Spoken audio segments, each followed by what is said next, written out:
لای هەمووان ڕوونا مامۆسایانی وانەبێژ پێویستن لە ناوەندەکانی خوێندن بۆ ماوەی چەندین ساڵە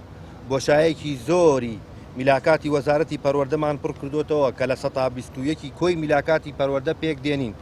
ڕۆڵێکی سەرەکی دەبینین لە پرۆسەی پەروەردە لە هەرێمی کوردستان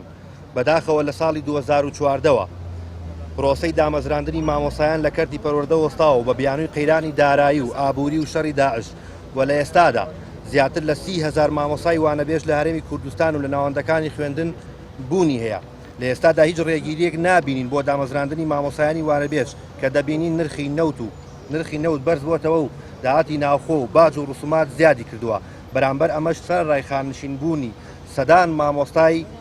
میلاکی دامەزرا و هەروەها کۆچی دوایی و کۆچی دەرەوە و بوونی مۆڵەتی بێموچە و واسێنانی مامۆسایانی میلاک بۆیە داواکارین لە بەڕێستان بۆ ساڵی داهاتووی خوێندن 2022-2023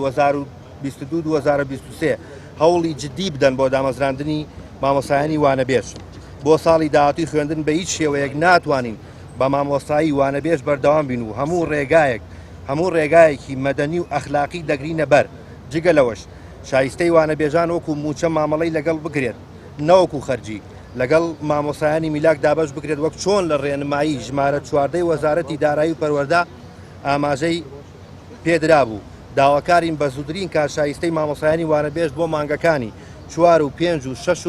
و داهاتووی 2022 دابش بکرێت چیتر بە بیانووی نەبوونی سویلە و کەمی داهات و نەبوونی پارە لە بانکەکان دوانەکەی